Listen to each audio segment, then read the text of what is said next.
delighted to say I'm joined by Dermot McElroy. It's the week of the EuroPro Tour Championships. First two rounds are done. How are you feeling? Yeah, I'm feeling good. Feeling good about my game. I've shot 2 over the first round. It was tough conditions. Played okay, just didn't really happen for me. And today I shot 1 under. Better conditions today. Had plenty of chances, to shoot a good score today, but again, just didn't really happen the greens today. Before we get into this week, let's have a chat about the season as a whole. I guess as top line, happy with how it's gone so far? Yeah, it's been a very good season in general. Like, my game's been there in most tournaments. How many events have I played? I played 10 EuroPro and 3 Challenge, and then a couple of others, the odd Clutch Pro Tour or whatever. But yeah, and the 10 EuroPro, I've had 4 seconds, a win, a 6th, and a 10th or something like that there. I have 3 missed cuts as well. I think I missed a cut by 1 in all 3 of them, or maybe. Aye. So, the golf's been there in general. On the Challenge Tour as well, the three events I played, what were they now? The Irish Challenge, the German Challenge, and one in France, Plough Erne. So I played very well in all them ones as well. I didn't have great last rounds in them ones, but I was right up there after 3 rounds in all of them. So no, it's been a good season. I've driven it well. I've driven it well all year, which has been great. Obviously, if you're hitting on the fairways, you're going to be looking at birdies all day. But no, very happy how the season's went. So you said there are 10 EuroPro Tour events, and obviously 4 second places. One of them was obviously the 7-hole playoff. Yeah, 7-hole playoff. The behemoth was that was. Aye. And then obviously there's the win. Like, can you talk me through that week of the win? And like, obviously there are a lot of second places in there, so I can't imagine there was too much difference between the week of the win and the other weeks, apart from the final result. Not really, no. Yeah, the week of the win, actually, I won a Clutch Pro Tour event the week before. I won by 7 shots. I was playing very well. Actually, it's really weird. I've never actually done this before. The week of the win, actually, I plan in my head. I was going there, and if it didn't win, it was almost like a missed the cut sort of thing. So I had an invite into the German Challenge the week after, but where I was at on the position of the EuroPro, just north of Merit, I had to win for me to play that Challenge Tour event. And if I didn't win, I would have just went on and played another EuroPro event just to keep adding the money up. So, it was a weird experience actually winning that one, because actually in my head that I actually planned to win it, which obviously naturally you go into every tournament you want to win every tournament, but in my head I knew I was playing that good that actually I planned to win it, which was unusual. But it was great to win. And so then so obviously you arrive on site on what the Monday we'll say, or the event, or the Sunday beforehand, and you said that you obviously planned to win it. Did you kind of go about your week differently to how you had the weeks prior, or was it purely just a confidence thing internally? It was just pure confidence. Again, it's probably just winning the week before. Obviously, you're on a high, and then you're going into the event. I played the Pro-Am. I think I won the Pro-Am as well. Shot 6 or 7 under the Pro-Am the day before it started, and I was, obviously like, I'm not going to play bad this week, and the golf course suited me as well. You had to drive it really well around there. It was that type of course, so I was driving it great, and as I say, if you're driving it great, you've a lot of birdie chances. So again, it was a very strange week, because in my head I sort of knew if I have any sort of a chance, I'm going to win. But yeah, a strange experience, but a great experience. It really was. Yeah. It sounds like it was almost like you were in that, like the zone, or in that flow state that some people kind of talk about, where I think it was. Everything just kind of happens. Looking back and goes. now, yeah, I think it was. Like you're sort of, as I say, the golf course suited my eye as well, and like you're sort of going through the round, going through the holes. You're like, probably the worst score I can shoot around this place, like 5 or 6 under, that type of thing. I'm not sure what I finished. I think I finished 15 under. Now the last 2 days were windy, but even at that there, I was just so full of confidence, and I was on a high, and just the game was there that week. And so then, what do you take from a win like that, going on to the rest of the season? Because obviously you're currently in third in the order of merit on the EuroPro Tour. Is there anything that you take from the wins from that into the other events following, or even to the Challenge Tour events? Like, Yeah, I think you so. must have been going into that German Challenge in great form. Yeah, I was in great form. It was a great frame of mind, and I was playing really good as well. I played really good in Germany. Again, just a cold putter, I think, in Germany, but tee to green, it was brilliant. But yeah, no, like following on the rest of the season, after that win, like I think it put me up to about 23,000 roughly, and I was second or first. I'm not sure. But going on last year's records, 23,000, finished top 5. So at there and then I was like, oh, happy days. I finished top 5. I don't really have to do much later on in the year, but I think it was three EuroPros later, I was sitting third, and there was 2 guys only like a grand behind me. So I was like, goodness, I'm gonna have to play a lot more EuroPro here to bump the money up. And so at the start of the season, do you look at what your alternative or what your number of different routes to progressing up the ranks of tours might be? So obviously you knew that getting the win gets you in the top 5 in the order of merit in EuroPro. That gets you a Challenge Tour card. Do you sit down at the start of the season and go, right, this is the route I'm going to try and commit to and going to take, or do you kind of hedge your bets with a few Alps Tour and Mina Tour and stuff like that?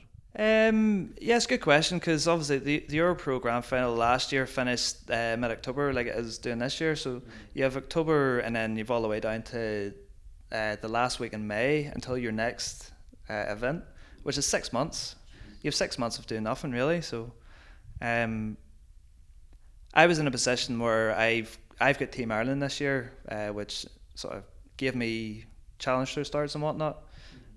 So I was in a position to play Challenge Tour. Now, not an awful lot of Challenge Tour, but I maybe get 3 or 4 Challenge Tour events,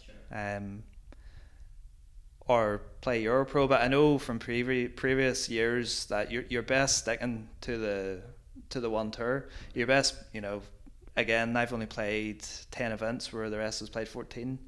There's 15 events in this, so I've missed out 4 weeks. But I think obviously during that there season, after the win, I played 3 weeks in a row in the Challenge Tour, which obviously I was in a position to play that there. Whereas if I didn't win, I would have just kept playing the EuroPro. So I think sticking to the one tour and playing the most events, just to keep bumping your money up every week, is the best route to go in that regard. But yeah, at the start of the year, really, I could have went to the Alps Q school and played the Alps and whatnot, because that starts in like February time, and it's a reasonably good schedule actually. They've I don't know, it's maybe 22 or 23 events during the whole year, whereas obviously EuroPro's all filled and 15 events squashed in just over the summertime. But I just thought the way things we're looking for this summer, just waiting it out, keeping the game in good shape, and yeah, just obviously the main goal was to finish top 5 this year on the EuroPro. And so far so good. So far so good, yeah.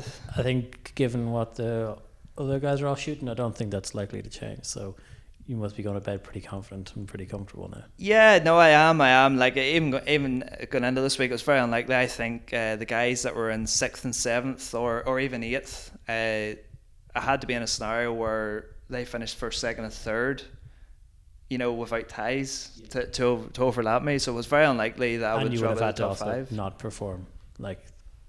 Yes, and me not to play well this week exactly, as well, which I've played okay so far. Like my first junior event, I remember actually so well. It was an event called the Wee Wonders, and I was 9 years old, so it was literally just a year and a half after I started hitting the ball. And it was a wee 9 holes, lovely wee par 3 course actually at Blackwood Golf Club up in Bangor. And I think I won my section, whatever it was, and that got me onto like the UK final and all that there. So. And that was around St Andrews and what. So it was obviously, when you're 9, you're like, oh wow, this is such a big deal and whatnot. But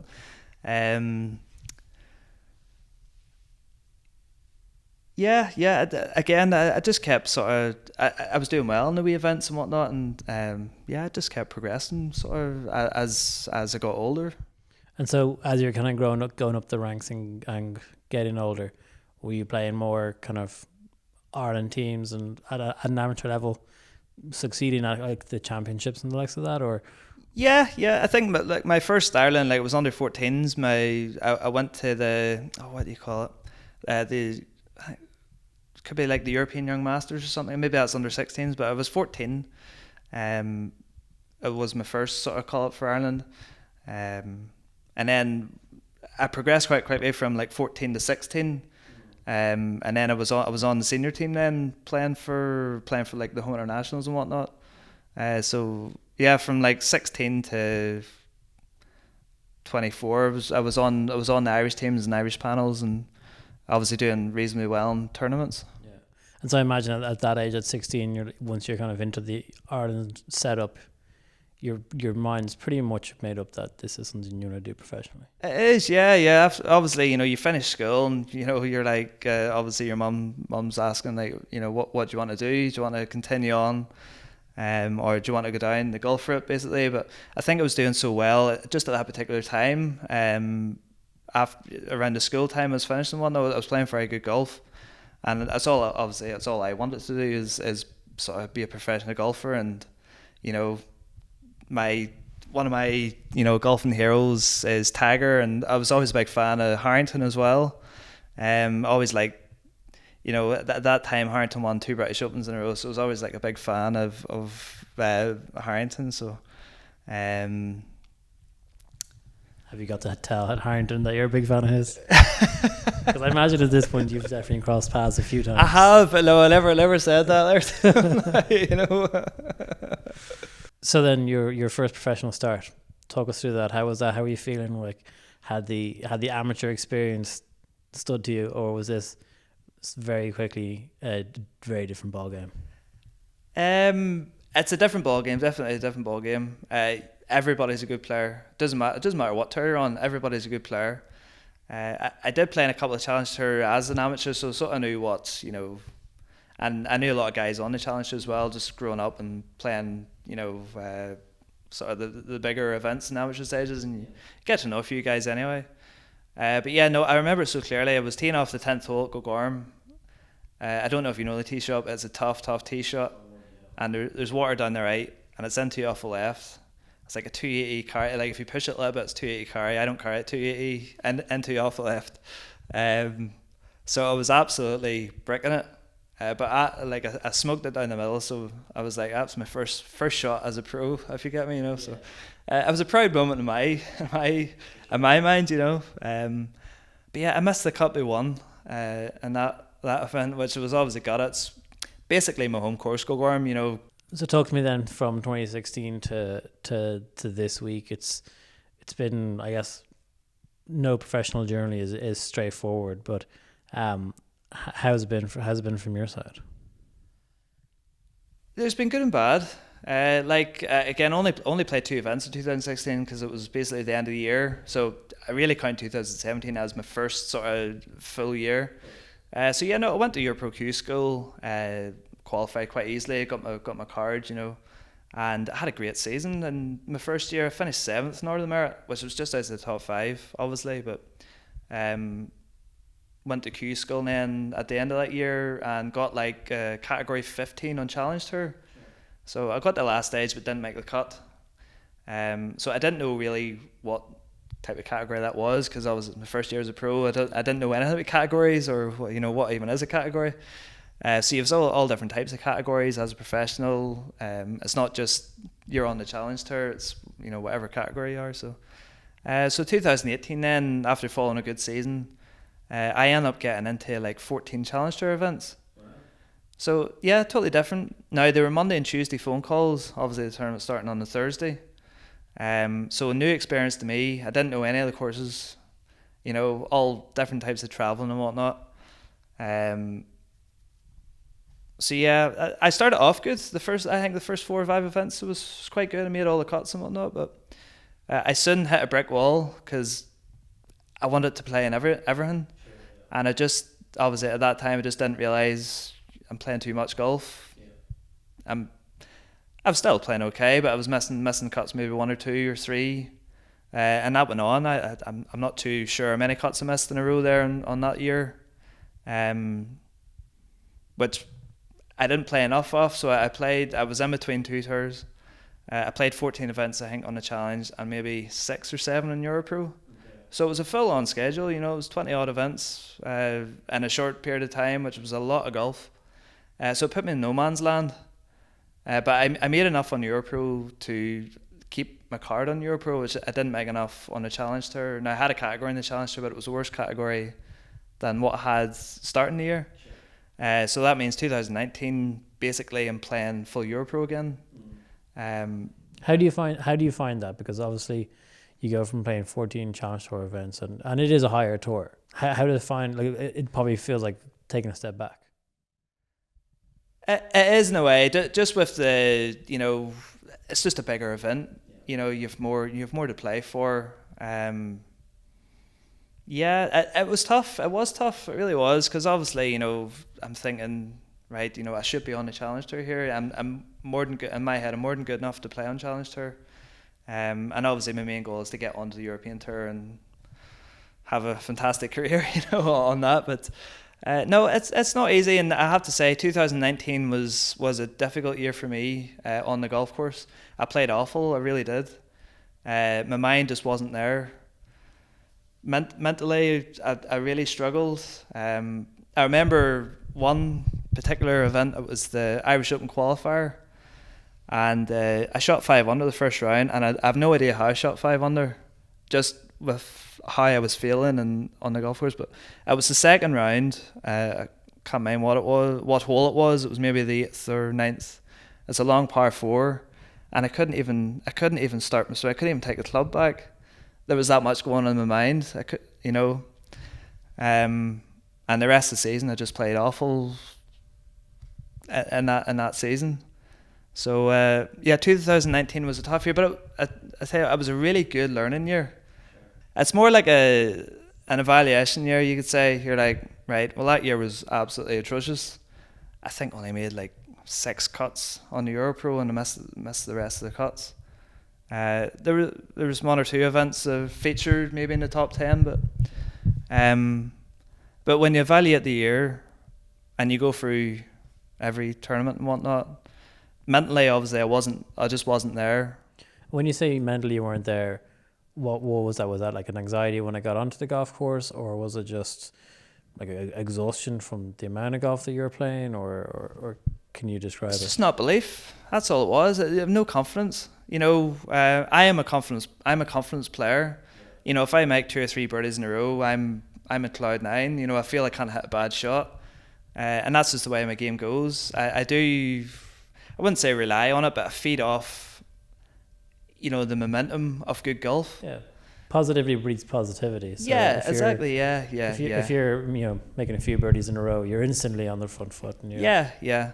Which I've learned that about myself as well. You learn a lot of things when you play bad, and that might not be at the time, but as the year goes on and the season goes on, you learn how mentally tough you are, and how good a golfer you actually are compared to other people. But what do you do to find confidence? So you said that you just didn't have it. Like, what do you do?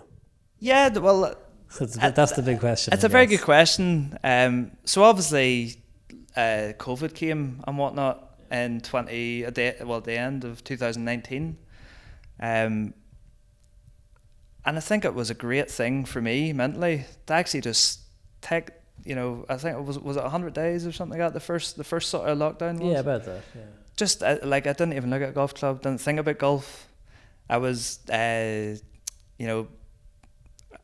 I was doing cladding with my friend, wall cladding. I was doing wall cladding, I was putting down patios, I was making chairs. I was doing completely different things to just playing golf, and it was brilliant. I really it was absolutely brilliant. It gave me such a relief of just all right, life's good. I'm enjoying things. I'm doing other things rather than golf. I would have been over practicing basically.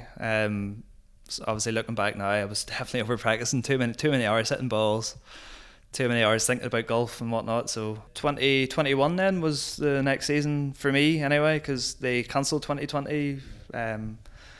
So yeah, I was coming in with great confidence. I really was. I was playing brilliant. I was sort of working on a few things as well, because my bad shot would just be a pull draw, and I had to get that out of my game because it was coming quite destructive. Just learning from 2019, that was generally my bad shot. So just working on a few things in my, it's more rhythm. It wasn't even technique, it was just my rhythm.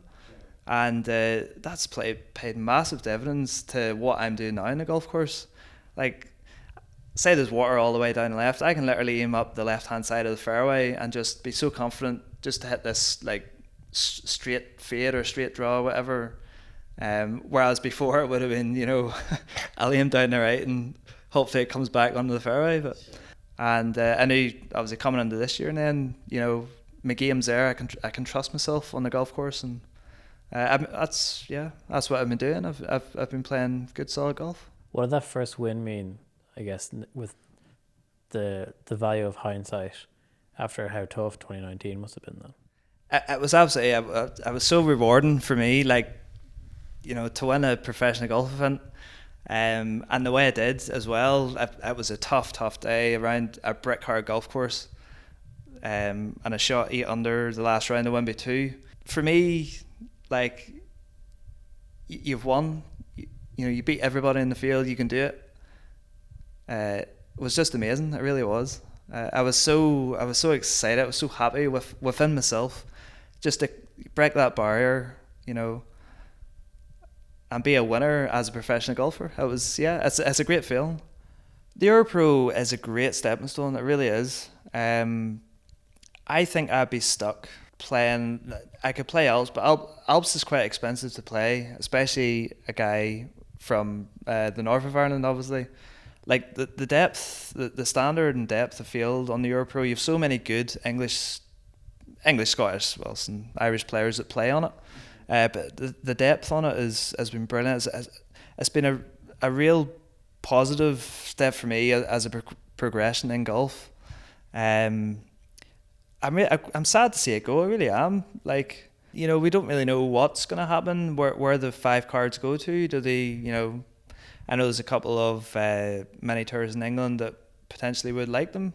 So you have 3 potential tours for them cards to go to, which obviously wouldn't leave the people in the dark then that say somebody finished 10th this year in North America. They've had a fantastic season. They've played well, but after the EuroPro's gone, they're no man's land. They've nowhere to play. They've no status anywhere. Which obviously from a golfer's aspect, you're like gonna to actually have to start again. To have to pre-qualify for the Alps tour, to have to pre-qualify for the German tour or whatever. So it's all very interesting. But all I can say about the EuroPro, it's been fantastic. It really has. So then, looking forward to the next level of golf, are you someone that kind of sets goals or objectives? And if so, can you share kind of what the ambition is for 2023? Yeah, I would obviously love to finish top 20 in Challenge Tour. You have a very strong category going into the European Tour then for the next year. It will be still a learning curve. It'll be a full schedule. You're looking forward to it anyway. I'm indeed, yeah. It'll be great. Again, it'll be a great experience. And obviously my main goal as a professional golfer is to play on the European Tour and keep progressing, basically.